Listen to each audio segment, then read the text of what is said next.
अच्छे लोगों के साथ बुरा और बुरे लोगों के साथ अच्छा क्यों होता है, इस बारे में तो मैंने आप लोग को बता दिया। देखिए, वो लोग बहुत किस्मत वाले लोग होते हैं कि जिनको किस्मत ये जगह देती है कि थोड़े से कर्म और अच्छे करके और अपनी जीवन सुधार लो, या फिर से दो जो त्रुटियां हुई हैं उनको इन चीज़ों के द्वारा सुधार लो।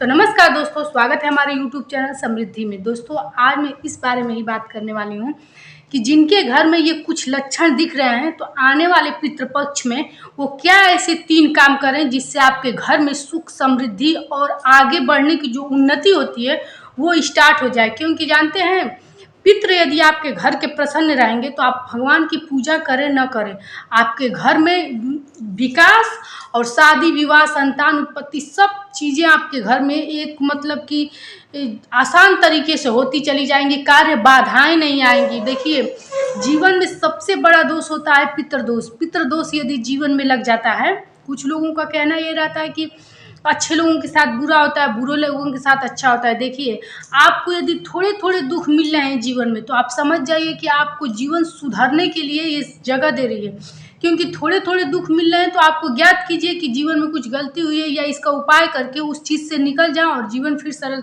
तरीके से चले। लेकिन जिनको आप लोग देख रहे हैं कि वो पाप कर रहा है फिर भी खूब उन्नति पे है, तो उसका एक दिन सर्वनाश हो जाएगा। उसको फिर ये जगह नहीं मिलेगा कि वो थोड़े थोड़े करके फिर अपना जीवन सुधारे या फिर से कुछ ऐसा करे, क्योंकि वो उस मार्ग पे चल चुका है और उसके जो थोड़े से पुण्य कर्म बाकी हैं उसी का वो भोग ले रहा है और उसी में वो पाप कर रहा है। तो उसका एक दिन जब अंत आएगा वो सब कुछ खत्म हो जाएगा। रावण का ही देखिए, रावण को तो लंका मिला था ना पूरा सोने का, और एक दिन ही वो खत्म हो गया। जबकि राम के जीवन में थोड़े थोड़े दुख आए और फिर आया तो पूरा रामराज हो गया। तो इसी तरह आप लोग महाभारत में भी आप लोग देख सकते हैं कि दुर्योधन कैसे सब राज लिया था, एक दिन वो मारा गया। तो कभी भी इस चीज़ से आप लोग परेशान मत होइए। यदि समृद्धि परिवार से जुड़े हुए हैं तो खास तौर से इस बात से परेशान मत होइए कि अच्छे लोगों के साथ बुरा, या मैं इतना पूजा पाठ करता हूँ फिर भी मेरे साथ ये क्यों होता है। देखिए, अब आ रहा है पितृपक्ष। मेरा मतलब आज का वीडियो पितृपक्ष पे ही है कि आप लोग पितृपक्ष में आपके घर में जैसे आर्थिक समस्याएं नहीं समाप्त होती हैं, या फिर शादी विवाह में रुकावटें आती हैं, फिर संतान उत्पत्ति में परेशानी होती है, तो ये सब जानते हैं किस चीज़ का कारण है? पितृपक्ष का कारण है और पितृदोष का कारण है।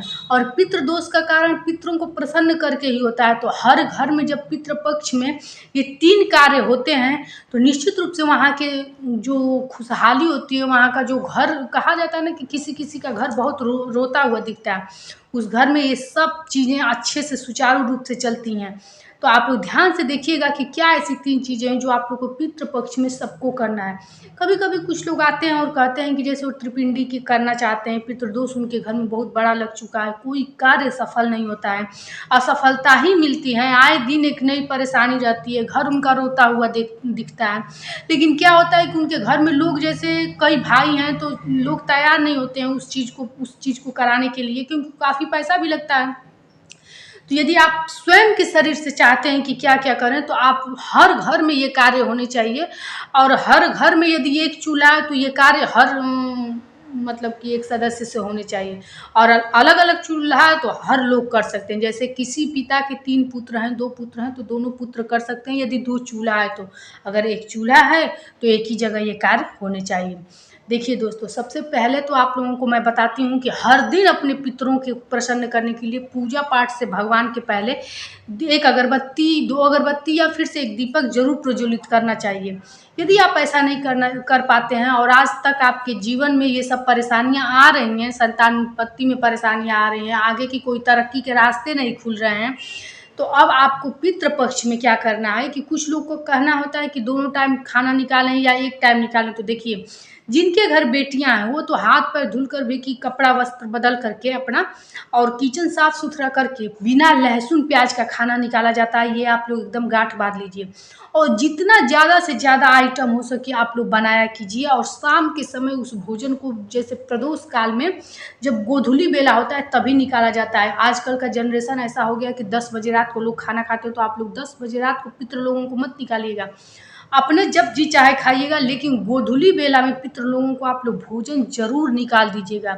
इतना अच्छा ये चीज़, जिस घर में ये कार्य नहीं होते हैं, जो मैं आज कार्य आप लोग को बता रही हूँ, उस घर में निश्चित रूप से पितृदोष लग जाता है और पितृदोष का 3 पीढ़ी तक प्रभाव रहता है। आने वाला बच्चा भी पितृदोष से प्रभावित रहता है। इसलिए आप लोग ये कार्य ज़रूर किया कीजिए, न कि झगड़े में छोड़ दिया कीजिए। क्योंकि कभी-कभी क्या होता है कि एक भाई नहीं करता है, एक भाई नहीं करता है और ऐसे में पितृ आते हैं और असंतुष्ट होकर उस घर से चले जाते हैं। तो आप लोग कतई ऐसा मत किया कीजिए। तो सबसे पहले साफ-सुथरा हो करके और किसी पात्र में आप लोग अपने किचन में कुछ ऐसा चीज़ बना करके रोज़ बदल-बदल के बना करके और खाना निकाल दीजिएगा। गोधूली बेला में जब आप लोग खाना निकालिएगा तो कोशिश कीजिएगा कि वो खाना आप लोग उस खाने के साथ-साथ एक दीपक ज़रूर प्रज्वलित कीजिएगा अपने पितरों के नाम पर। जब सुबह हो, सुबह में आप लोग सारे काम कर लेते हैं और अपना जब खाना बनाएँगे तो खाना उस वक़्त पितरों को किचन में नहीं निकाला जाता है, लेकिन गाय, कुत्ता और कौवे को पितृ पक्ष के प्रथम दिन से ही एकदम गाँठ बाँध लीजिएगा कि छत पर कौवे को और कुत्ता को 3 जगह आप एक रोटी पर कुछ रख के, चीनी रख के, चावल रख के, जो भी रख कर के आप लोग ज़रूर दीजिएगा। कोशिश कीजिएगा कि रोटी ज़रूर बनाएँ। कुछ लोग क्या होता है कि चावल ही ले जा कर के दे देते हैं, क्योंकि रोटी सबसे बड़ा अन्न में माना जाता है। तो इसलिए रोटी आप लोग ज़रूर कोशिश कीजिएगा कि कौवे को दे दें, क्योंकि कौवा उतना ना चावल खाएगा, ना सब्ज़ी खाएगा, रोटी खाएगा। कहा जाता है कि पितृ के रूप में यदि आपके छत पे कौवा आए तो मान लीजिए कि आपके पितृ ही आते हैं। तो गाय, कुत्ता, कौवा को ये 3 चीज़ आप लोग ज़रूर रखिएगा। जितना ज़्यादा से ज़्यादा हो सके अपने पितरों के नाम पर कम से कम 2 शनिवार पड़ता है पितृ पक्ष में। 2 शनिवार को खिचड़ी बना करके और गरीबों में जितना ज़्यादा से ज़्यादा होगा किसी मंदिर के आगे आप लोग दान कीजिएगा। अगर ये चीज़ आप लोग नहीं कर सकते हैं तो खिचड़ी का जो सामान होता है, नमक, चावल, दाल, ये चीज़ ही आप लोग गरीबों में दान कीजिएगा। इतना अच्छा उपाय है आप लोग को पितरों के लिए, अपने शांति के लिए। तो देखिए, अगर और इस बीच आप लोग के जब वो पिंडदान वगैरह करना रहता है तो पूरा विधि विधान से जो भी पिंडदान हो आप लोग कीजिएगा, क्योंकि पिंडदान में त्रुटि होती है तभी आप लोग नाना प्रकार की परेशानियों में फंसते हैं। तो आप लोगों को यदि आज की वीडियो अच्छी लगती हो दोस्तों तो एक लाइक ज़रूर कर दीजिएगा, क्योंकि आप लोग के लाइक से हमको बहुत ही मोटिवेट होती हूँ, बहुत ही प्रेरणा मिलती है मुझे। क्योंकि आप लोग के प्रसन्नता से, आप लोग के जैसे कि मैं चाहती हूँ कि मेरे वीडियो देख करके आप लोग एक भी लोग लाभान्वित हो जाते हैं तो मुझे बहुत प्रसन्नता मिलती है। क्योंकि वीडियो बनाने में मेहनत लगती है, उतना वीडियो ऑफलाइन लोगों को बताने में नहीं लगती है, क्योंकि लोग आते हैं, एक बात बोलूँगी 10 लोग सुनते हैं। तो दोस्तों यही बात थी कि आप लोग पितृ पक्ष में ये काम ज़रूर किया कीजिए।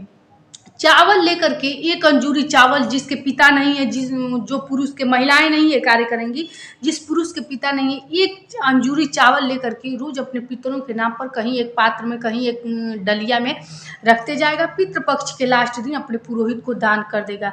ये सब छोटी छोटी चीज़ें हैं। पितृ पक्ष में आप लोग ज़रूर अपने घर में ये चीज़ कीजिएगा, क्योंकि ये चीज़ करने से आप लोग के पितरों को बहुत प्रसन्नता मिलती है, सुख शांति घर में आता है और जो भी कार्य आप लोगों के बाधित होते हैं, ये चीज़ के जो रास्ते हैं खुल जाते हैं। तो दोस्तों आज की वीडियो कैसी लगी, एक लाइक के ज़रूर बताइएगा। फिर मिलेंगे ऐसी ही नई वीडियो के साथ। जय श्री राम।